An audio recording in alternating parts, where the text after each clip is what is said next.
እንደ እግዚአብሔር ቃል መናገር ውሸት አይደለም። ዛሬ ከያዕቆብና ከኤሳው ታሪክ እንደ እግዚአብሔር ቃል መናገር በሚለው ሐሳብ በጥቂቱ ህብረት እናደርጋለን። ዘፍጥረት ምዕራፍ 27 ላይ ያለው ታሪክ ስለ ኤሳውና ስለ ያዕቆብ ማንነት ይነግሩናል። እንደ እስራኤላውያን ቀድሞ መባረክ ያለበት ወይንም በረከትን መቀበል ያለበት በኩር ነበር። ነገር ግን ዘፍጥረት 27 ላይ ኤሳው በኩሩ እያለ ታናሹ ያዕቆብ በረከቱን ሲቀበል እናገኛለን። ታዲያ ይህ ከምን አንፃር ነው የሆነው የሚለውን ስንመለከት እግዚአብሔር አስቀድሞ ለርብቃ አንድ ቃል ኪዳን ገብቶላት ነበር። ዘፍጥረት ምዕራፍ 25 ከቁጥር 23 ላይ ሕዝብ ከሕዝብ ይበረታል፣ ታላቁን ለታናሹ ይገዛል የሚለው ቃል ኪዳን እግዚአብሔር መጀመሪያ ለርብቃ ሰጥቷት ነበር። ይህንን ቃል ኪዳን ደግሞ ርብቃ በውስጧ ይዛ ነው ልጆቹን እነዛ ማንቲያው ልጆቹን የወለደችው።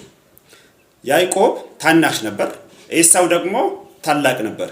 ታዲያ አባታቸው ይስሐቅ መሞቻ ጊዜው ሲደርስበት ታላቁን ኤሳውን ጠርቶ እንዲህ አለ፣ እኔ ከመሞቴ በፊት አንተን ልባርክ እፈልጋለሁ፣ ሄደህ አደነ እኔ እንደምወደው አድርገህ ወጡን ሰርተ ያምጣልኝ ስለው፣ ታላቁም ደግሞ አቅም ስላለው ጉልበት ስላለው አደናድኖ ለማምጣት ወደ ጫካ ወደ በረሃ ሄዳል። እኔ እንድባርክህ ወጡን ሰርተ ያምጣልኝ ስለው እናቱ ርብቃ ትሰማ ነበር። በዋናነት መጀመሪያ የያዘችው ቃል ኪዳን ስላለ እግዚአብሔር ታላቁ ለታናሹ ይገዛል የሚለውን ቃል ኪዳን በውስጧ ስለያዘች ትሰማ ስለነበረ መታ ለያዕቆብ ይህንን ቃል ታወራለች። አባት ታላቅህን ልባርከው ይፈልጋል፣ ስለዚህ አንተ ሂድና 2 መልካም ጠቦቶችን አምጣልኝ፣ አባት እንደምወደው አድርጌ ነው እሰራልሃለሁ፣ አንተም እኔ የሰራሁልኝ ወጥ ወደ አባት ይዘህ ትገባለህ ትለዋለች። ያዕቆብ ግን ይህንን ሐሳብ ይፈራል። እኔ በረከትን ለማግኘት ገብቼ እርግማንን ተሸክሜ እንዳልወጣ፣ እኔ እንደ ወንድሜ ጠጉራም ሰው አይደለሁም፣ አባቴ ዳሶ ቢያየኝስ ብረግመኝስ ብሎ ሲሰጋ ርብቃ የሚገርም ቃል አወረች። ርብቃ ዘፍጥረት ምዕራፍ 27 ከቁጥር 13 ላይ አንተ ከተረገምክ እርግማኔ በእኔ ላይ ይሁን አለች። ያዕቆብም በርብቃ ቃል ተስማምተው ሄዶ መልካም ጠቦቶችን አምጥቶ ሰጣት። ከዛ በኋላ አባቱ እንደምወደው አድርጋ ርብቃ ወጡን ሰራችለት። የሰራችለትን ወጥ ደግሞ ያዕቆብ ወደ አባቱ ወደ ይስሐቅ ይዞ ይገባል። ይዞ ገብቶ እንዲህ ይላል፣ አንተ ማን ነህ ብሎ አባቱ ሲጠይቀው እኔ ታላቁ ልጅ ኤሳው ነኝ ይላል። እናትየው መጀመሪያ ያዕቆብ ወደ አባቱ ከመግባቱ በፊት የታላቁን ልጅ የኤሳውን ጠጉራሙን ልብስ አልብሰዋለች። ያዕቆብነቱ ተሸፍኗል ማለት ነው። አሁን ያዕቆብነቱ ተሸፍኖ የኤሳው ማንነት ተላብሶ ነው ወደ አባቱ እየገባ ያለው። ስለዚህ ያዕቆብነቱ ከተገለጠ አባቱ ይረግመዋል እንጂ አይባርከውም። ታዲያ ያዕቆብነት መሸፈን አለበት። እዚህ ጋር ያዕቆብነቱ ተገድነው የኤሳው ማንነት ለብሶ ከገባ ነው በረከትን ማግኘት የምችለው። ይህንን ስለምታውቅ ርብቃ ጠጉራሙን ልብስ ከቤት አፈላልጋ የታላቅየውን የኤሳውን ልብስ አምጥታ ለያዕቆብ ታለብሰዋለች። የታረደውን ደግሞ የጠቦቱን ለምድ በአንገቱና በለስላሳው እጁ ላይ ስታደርግበት ይህንን ለብሶ ነው ወደ አባቱ ገብተው እኔ ኤሳው ነኝ ይላል። ግን እሱ ያዕቆብ ነው። እኔ ኤሳው ነኝ ብለው በድፍረት 3 ጊዜ መሰከረ። አባቱም ዳሶ ካየ በኋላ ሰውነቱ ኤሳውን ስለሚመስል ጸጉራሙን ልብስ ስለለበሰ ባረከው።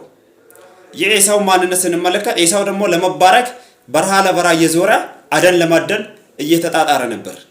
ይህ ያዕቆብ ግን ምንም ሳይሰራ፣ ምክንያቱም ለመስራትም አቅምም ስለሌለው ለስላሳ ስለሆነ ሰውነቱ ከእናቱ ጋር በድንኳን ውስጥ ነው ቁጭ ብሎ የሚውለው። ሰርቶ ለመባረክ አቅም የሌለው ሰው ነው ያዕቆብ ማለት። ታላቁ ግን አቅም ያለው ሰው ነው፣ ብርታት ጉልበት ያለው ሰው ነው። አደን ማደን የሚችል ደግሞ ሲጀመር በተፈጥሮ አቅም ያለው ሰው ነው። ከአውሬ ጋር ታግለው አሸንፈው ገድሎ ለማምጣት ግዴታ ጉልበት ያስፈልገዋል። ከዚህም የተነሳ ለመታገል ለማደን በረሃ ሄዶ ነበር። እሱ እስከሚመጣ ግን ያዕቆብ ተባርኮ ወጣ። እዚህ ጋር ስንመለከት አንድ ምስጢር አለ። የእግዚአብሔር ቃል ሲናገር ዮሐንስ ወንጌል ምዕራፍ 5 ከቁጥር 39 ላይ ኢየሱስ ክርስቶስ ሲናገር እንዲህ አለ፣ እናንተ በመጽሐፍት የዘላለም ሕይወት እንዳላችሁ ይመስላችኋል፣ እነርሱን ትመረምራላችሁ፣ እነርሱም ስለ እኔ የሚመሰክሩት ናቸው ይላል። እናንተ በመጽሐፍት የዘላለም ሕይወት እንዳለ ይመስላችኋል። ኢየሱስ በመጽሐፍት ስል በዛ ጊዜ የነበሩት 39 የብሉይ ኪዳን መጽሐፍት ነበሩ። እነርሱ የዘላለም ሕይወት ያላቸው ሳይሆን ስለኔ የሚመሰክሩት ናቸው ይላል። ፈሪሳውያን እነርሱን በመመርመር የዘላለምን ሕይወት የሚያገኙ መስሏቸው እነርሱን ብቻ ይመረምሩ ነበር። ኢየሱስ ግን እናንተ በመጽሐፍት የዘላለም ሕይወት እንዳላችሁ ይመስላችኋል፣ እነርሱም ስለኔ የሚመሰክሩት ናቸው ይላል። መጽሐፍት ስለ ክርስቶስ የሚመሰክሩት ናቸው። ስለዚህ ከዚህ ታሪክም የምንረዳው የክርስቶስ ኢየሱስን ስራ ነው ማለት ነው። ያዕቆብ ለመባረክ የሰራ አንዳች ነገር የለውም። ነገር ግን እናትዮ የሰራችውን ወጥ ነው ወደ አባቱ ይዞ የገባው። ኤሳው ግን በራሱ ለመስራት በራሱ ለመባረክ ብዙ ጥረት ያደረገ ብዙ ዋጋ የከፈለ ሰው ነው። የእሱ ጥረት ግን በረከትን ሊሰጠው አልቻለም። እናትየው ርብቃ የሰራችው ስራ ግን ለያዕቆብ በረከትን ሰጠው። እዚህ ጋር ያዕቆብ ዋሽተው አጭበርብሮ አታለው አይደለም በረከትን ያገኘው፣ እንደ እግዚአብሔር ቃል ኪዳን ተናግሮ ነው። ብዙ ሰዎች ይህንን ታሪክ ሲመሰክሩ ይህንን ቃል ሲያስተምሩ እንደ ያዕቆብ አትሁኑ፣ ያዕቆብ አጭበርባሪ ነው፣ ያዕቆብ አታላይ ነው ይላሉ። ያዕቆብ ግን አታላይ አይደለም። ያዕቆብ እንደ እግዚአብሔር ቃል ነው የመሰከረው። ይህንን እንድላችሁ ያስገደደኝ የት ነው?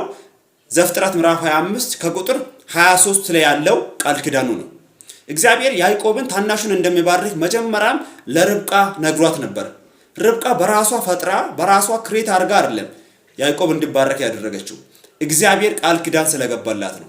ታላቁ ለታናሹ ይገዛል፣ ሕዝብ ከሕዝብ ይበረታል የሚለው ቃል ኪዳን ይዛ ነው ልጆቹን የወለደችው። ከዚህ ቃል አንጻር ነው ያዕቆብ እንዲባረክ ስራውን ሲሰራለት የነበረው። ታዲያ ርብቃ በሰራችው ስራ ያዕቆብ ተባረከ። ያዕቆብ እዚህ ጋር በረከቱን ለማግኘት የሰራ ስራ አንዳች የለውም። ርብቃ እናቱ በሰራችው ስራ ብቻ ነው የተባረኩ። እዚህ ጋር ወደፊት የሚመጣውን የክርስቶስ ኢየሱስን ጥላነትን የተቀፋ ነው የታሪክ የያዕቆብ ማንነት በክርስቶስ ኢየሱስ የሚድኑትን ደካሞችን ኃጢአተኞችን የሚያመለክት ነበር። የአባቱ ደግሞ የይስሐቅ ማንነት ደግሞ የእግዚአብሔርን ማንነት የሚያመለክት ነበር።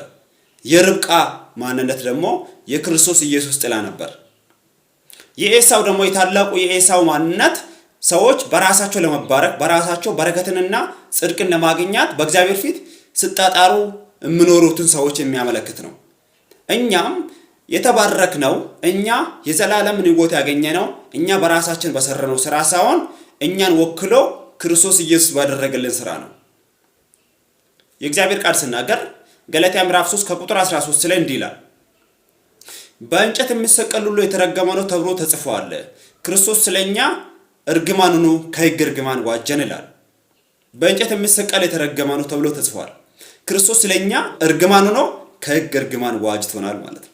ለዚህም ነው በያዕቆብና በኤሳው ታሪክ ውስጥ ርብቃ ምን አለችው? ያዕቆብን አባትህ የሚረግምህ ከሆነ እርግማኒ በእኔ ላይ ይሁን፣ አንተ አትረገምም፣ እኔ እሰራልሃለሁ።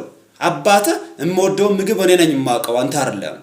ስለዚህ አንተ እኔ እንደሰራውልህ ይዘህ ትገባለህ፣ አንተ እንደሰራ አድርገህ ግን ትመሰክራለህ አለችው። በአዲስ ኪዳንም ደግሞ ክርስቶስ ኢየሱስ ሙሉ ስራ ሰርቶልን ሙሉ መስዋዕት ሆኖልን ነው እኛ የክርስቶስን መስዋዕት ይዘን ነው ወደ እግዚአብሔር የምንቀርበው እንጂ የራሳችንን ማንነት ይዘን አይደለም።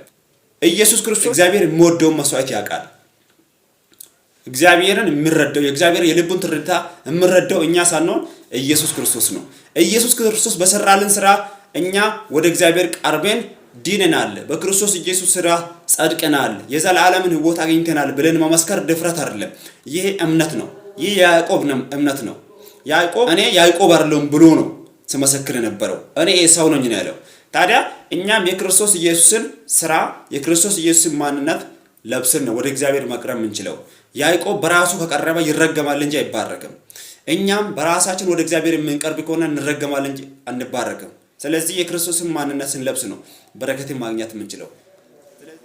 በዚሁ በኤሳውና በያዕቆብ ታሪክ ዙሪያ ያለውን የእግዚአብሔርን ምስጢር የምንረዳበትን ሁለተኛውን ቪዲዮን ደግሞ በዚህ ዙሪያ እሰራላችኋለሁ። የእግዚአብሔር ጸጋና ሰላም ከእናንተ ጋር ይሁን። በእግዚአብሔር ጸጋ አማካኝነት ደግሞ እናንተም በዚህ ህብረት አማካኝነት እየተባረካችሁ እንደሆነ እንዲሁም ደግሞ ትልቁን የእግዚአብሔርን ምስጢር እየተረዳችሁ እንደሆነ ተስፋ አድርጋለሁ። እግዚአብሔር ጸጋና ሰላም ከእናንተ ጋር ይሁን።